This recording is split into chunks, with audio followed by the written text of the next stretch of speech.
There had been an oil spill in Caracas.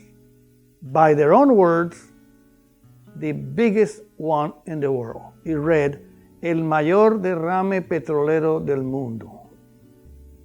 At this point, I had already given up in helping, well, to a certain extent, the people of Venezuela.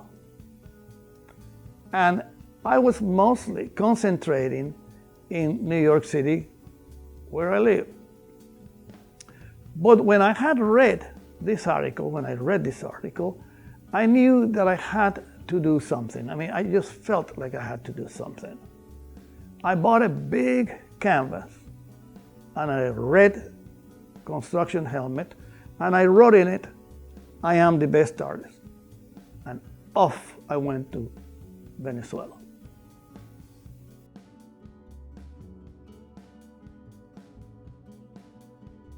Claudia Bertorelli, who had a lot of contacts in Lake Maracaibo and the press of the area.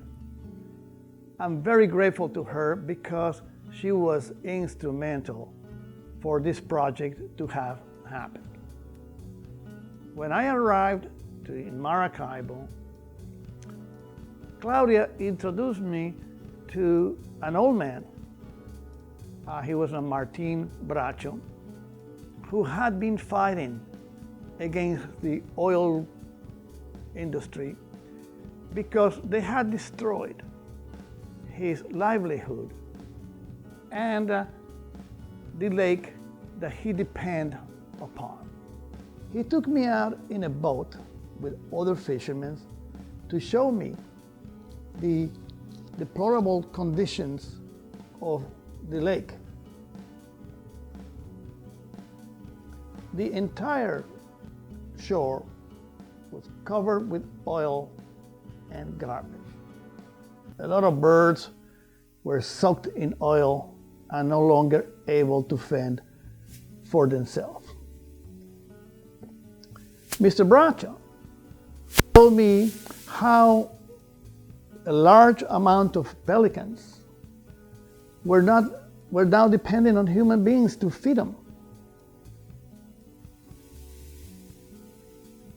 I extended the canvas and I tied in the middle of it a ball so they wouldn't sink to the bottom of the lake when we were dragging it.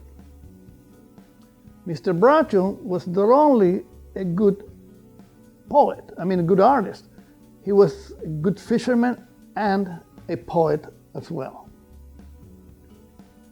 He took me in a flotilla with other fishermen around the lake as he was reciting his poem. It was an incredible sight. After dragging the canvas through the whole entire lake, we came across the major cause of the problem. A huge tanker, still with oil still in it, that had been run by the Coast Guard because they were accused of stealing oil.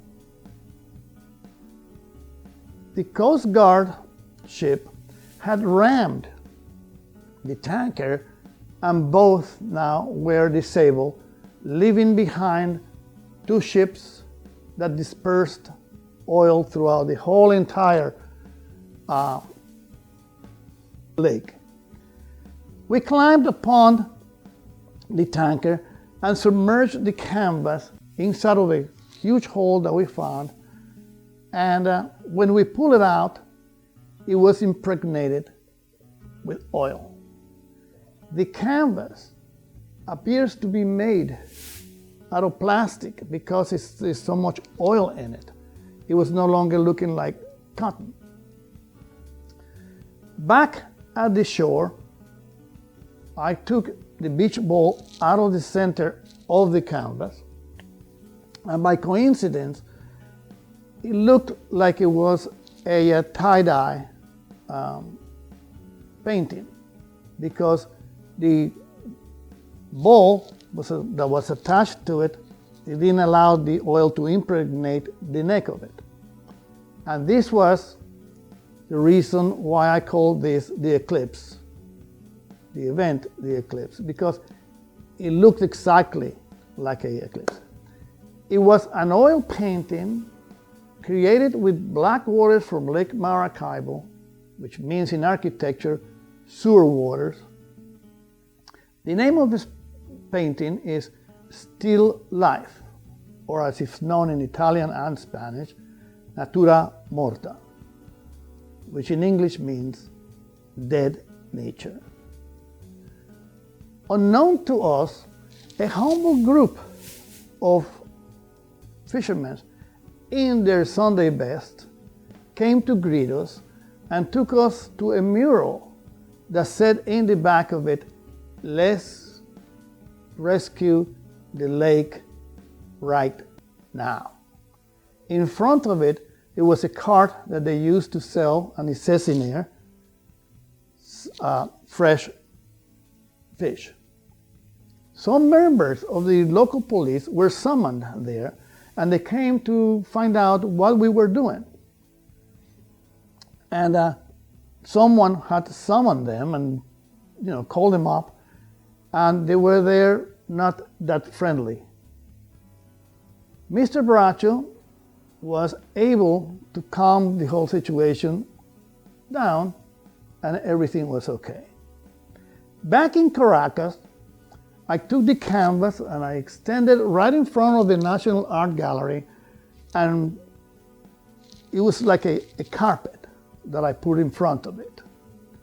The smell of that oil, that because it was burnt by the sun of the time I put it there, traveled through the main gate, and the people inside there were literally getting sick because of that oil smell, burnt oil.